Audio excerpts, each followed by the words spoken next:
The evening light was fading fast when my grandfather called me over, his voice carrying that gravelly weight that always made me stop what I was doing. The air smelled of damp earth and hay, a scent that clung to the bones of our old farmhouse. He stood by the barn, one hand resting on the rough wooden door, his posture straight despite the years carved into his frame. "Come inside," he said quietly. There was something in his tone, something that made me swallow hard before obeying. As soon as I stepped through the doorway, the hinges groaned and the heavy barn door closed behind me with a deep, echoing thud. The click of the lock followed, soft but unmistakable. The air inside was thick and still. Dust motes danced lazily in the slanted beams of sunlight that streamed through the cracks in the roof. I could hear the faint scuffle of mice, the creak of old wood settling, and the steady rhythm of my own breathing. I had been in the barn countless times as a child, but this time felt different. The silence carried weight, and my heart began to race, confusion and fear tightening in my chest. My grandfather said nothing for a long moment. He just stood there, eyes cast down, as if gathering the right words from the floorboards themselves. He started walking slowly, his boots crunching over straw and gravel, the dim light catching the lines of his weathered face. I followed, my palms slick with sweat. "You're old enough now," he murmured. His voice was softer than I had ever heard it, almost trembling. He stopped near the back of the barn, where an old wooden chest sat under a dusty tarp. I had seen it before, tucked away like a forgotten relic, but I'd never been allowed to open it. My grandfather bent down, his hands trembling slightly as he pulled the tarp away. The smell of oil and cedar filled the air. He ran his fingers along the lid for a moment, then looked at me with eyes that carried decades of unspoken things. When he lifted the lid, the hinges let out a long, tired sigh. Inside were objects that seemed to belong to another lifetime: a folded military jacket, a cracked leather, bound notebook, a faded photograph of a young woman smiling beside a man in uniform. My grandfather's jaw tightened as he picked up the photo, brushing off the dust with a thumb that shook ever so slightly. His silence was heavier than words. I could feel the weight of the moment pressing against my ribs, my throat closing as if I had stumbled into something sacred and painful all at once. The dim light caught his silver hair as he said, almost to himself, "It's time you knew." His eyes met mine, and in that instant, I realized this wasn't about secrets or punishment. It was about truth, something raw and human that he had carried too long in the dark corners of this old barn. He handed me the photograph, and for a moment I could barely breathe.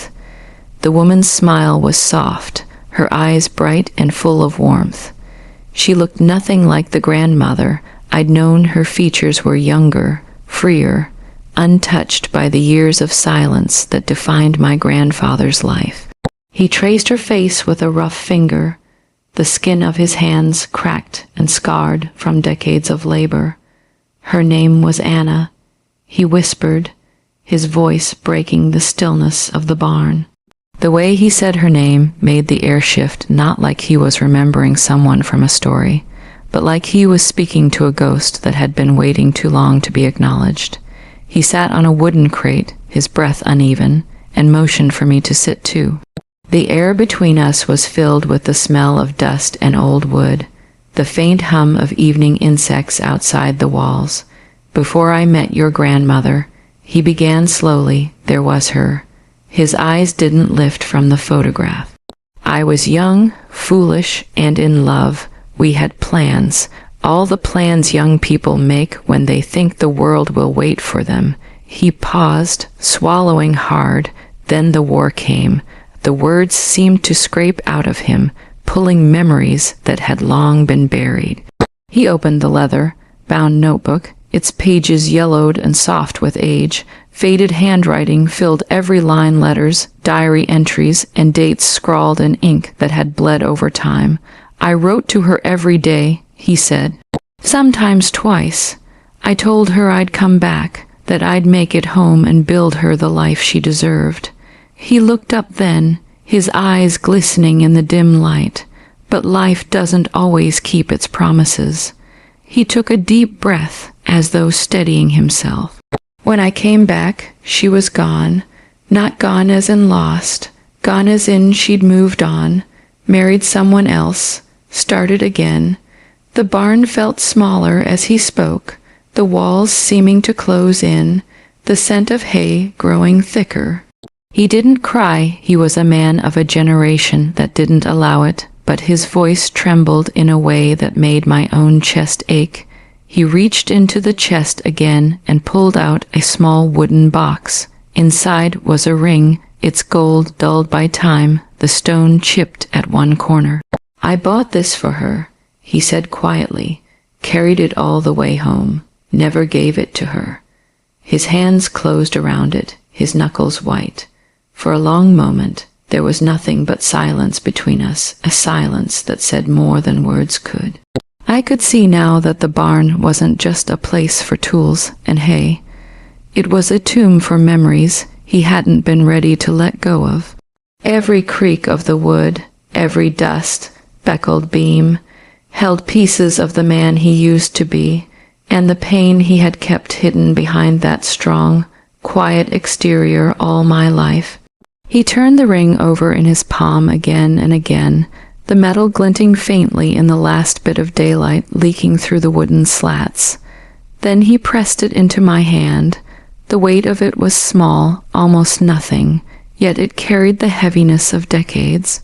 I kept it, he said softly, not because I couldn't let her go, but because it reminded me of what I learned too late. His voice was barely above a whisper, but every word sank deep. Sometimes, love isn't about holding on. It's about understanding why you must let go. I watched his hands, the way his fingers trembled as he rested them on his knees. His skin looked paper, thin, marked with stories I had never known existed. The barn light flickered as the wind shifted outside, and for a moment, the walls seemed to breathe with us. My grandfather stared at the dirt floor, lost somewhere far away. When she left, I thought it was the end of me, he said. I spent years angry at her, at myself, at God. I blamed everything but time. But then I met your grandmother. She didn't fix me. She didn't heal me. She just stayed, quietly, patiently. She gave me space to stop being angry. His voice cracked, and the words trembled like the old beams above us. She taught me what real love is, not fireworks, not promises whispered in the dark, but the quiet choosing of each other every single day. He looked at me then, his eyes wet but unashamed. People think strength is never breaking, he said, but it's not. Strength is breaking, then rebuilding yourself piece by piece until you can stand again. He reached for the photograph once more, and his thumb brushed over the face of the woman named Anna before setting it carefully back into the chest. The world will take things from you. He continued, things you think you can't live without. But if you let bitterness keep them alive inside you, it'll eat everything else. His words lingered in the air, thick with the kind of truth that only comes from years of silence. A single tear slipped down the groove of his cheek, tracing the wrinkles like water cutting through dry earth. He didn't wipe it away. The old barn, with its dust and its echoes, felt sacred now, like I was standing inside his memory. He took my hand, curling my fingers around the ring once more. Keep this, he said quietly, not as a reminder of what was lost, but of what must be learned. Promise me you'll never let pain turn your heart hard. The faint sound of rain began to tap against the roof, soft and rhythmic. I nodded, unable to find words, feeling the warmth of his hand fading slowly from mine. In that still moment, surrounded by the ghosts of his past and the gentle scent of rain. Soaked hay, I understood that this was not just a story about love. It was a story about forgiveness, about finally opening the locked doors we carry within ourselves.